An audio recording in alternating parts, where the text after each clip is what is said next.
I've been listening to your stuff, and you talk about we have a vibrational escrow account where the things we desire are stored. In a vibrational version that you've got to translate into reality through your attention to it, by your practice of it, by your realization of it. It's been revealed, you got to realize it. So in the space of wanting to get in the vibration, feeling it now, but also noticing the absence of it, what I've been doing is imagining myself flying out of my body and going to a time in the future when the thing, the desire, the accomplishment has been realized, and then bringing in that vibrational energy from that moment. Good process. Into the now. Yeah, we can see how that could work for you if you're able to go there. And because what you're doing, you're bridging the fact that your now eyes can't see it by moving into future eyes, by moving into a future experience, by dawning a future experience. That's a good process. And then bringing in those energies into the moment, and you talk about the 68 seconds. Because it doesn't matter whether you are focused upon the past or the present or the future, you're doing it now. So as you are envisioning something that you want, you are activating it in your now, which is now bringing it to your now. But the question is, and it's what we've been dancing around with here today, is as long as that visualization is not making you say, wait a minute, it's not here. In other words, if the visualization is strong enough, then that balance will tip on the fulcrum. It will. So bringing those energies in the moment and then bringing it into now, it creates like this sweet spot for me vibrationally. See, we want to say something to you that by the time you're doing that, what's happened is you've already achieved close enough proximity to your vortex that you're already beginning to translate it. That is what's happening. You're actually peering into your vortex and seeing what's there, because the first stages of turning those vibrations to thoughts and those thoughts to things is that imagery, is that imagination. Or when it happens in your dream state, it is the same thing too. Okay. So once you're doing that consistently, you are on the verge of full manifestation. So the next step would be consistency between the steps. And the consistency comes with the enjoying it. I'm enjoying the pleasure of these thoughts rather than I'm doing this to make something happen. Because when you're doing it to make it happen, what hasn't happened gets a little foothold. If you're doing it for the pleasure, then there's no resistance, there's no downside to that. So that's where imagery comes in, just for the pleasure. Sitting and contemplating pleasurable thoughts is the most productive thing that you could do.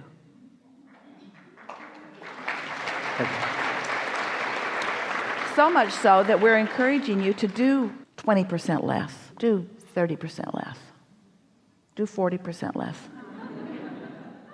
do half of what you're usually doing, do 60% less, do 70% of what you usually do, and contemplate 70% more than you usually do, and watch how it flips. Reality will get you. What is? All that action and all that reality is the basis of the resistance that you keep throwing on your trail. Now we know you're arguing for your limitations.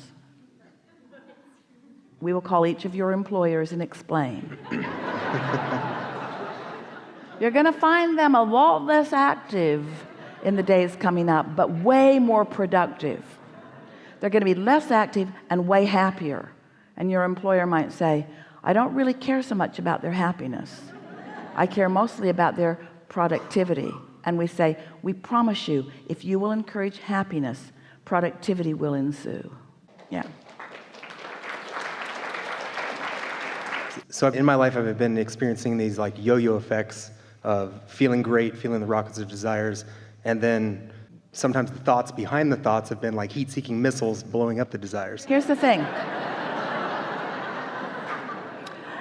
That's clever and not accurate. Okay. Because if you catch them in the earlier subtle stages, they don't gain momentum.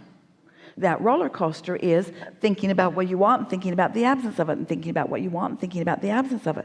And so you're getting momentum on both fronts going, and that's why then suddenly it feels like there's a heat-seeking missile, but it's not like that at all. go general on the things that are uncomfortable and get more specific on the things that feel good. That was your encouragement as you began speaking to us. That's what that visualization is about. So do you ever find yourself visualizing what you don't want? Do you find yourself acknowledging it and talking about it and thinking about it? Because you can do that. You can get momentum going toward what you want or toward what you don't want, but you're doing all of it. Sometimes people say, sort of what you just said, it just seemed to come out of the blue, and we say it comes out of the oblivious, because while it was coming, and there was clear guidance letting you know it was coming. You just were willing to put up with it before it got really, really strong. So you just want to be more picky about how you feel, not willing to endure the emotional consequence of split energy. It is not uncommon for a deliberate creator like yourself, who has the ability to focus in very powerful ways. It's not uncommon for you to have an experience like you described, because you are a powerful focuser. So when you use your power to focus and concentrate on wanted, you get a lot of momentum going fast. And when you use it to focus on unwanted, you get a lot of momentum going fast. And that's why it's that roller coaster. But that's all right, because as long as you understand what it is, it doesn't matter, does it? As long as you know that the universe has your back, as long as you know that you get what you think about, as long as you know what your guidance system is, as long as you know there is a vortex version and you spend more time looking for the feeling of that, then it doesn't matter. Esther spent several days at Disneyland with kids and grandkids and other kids and other grandkids, and she was on more roller coasters in those days than she's been on in her whole life. It was amazing, up and down. And at first she thought, I have lost my mind. What am I doing? And then she thought, I'll feign sickness and they won't make me do it again. And then she thought, I'll just go. And then she thought, I'll just go again. And then she thought, I'll just go again. And after a while, she started to really like it, because she got used to the ups and downs. We are not encouraging you to get used to the ups and downs. Good. In other words, don't get used to that roller coaster ride, because it isn't necessary, and it slows the game. It slows it down. Something more? No. Really good. Thank you.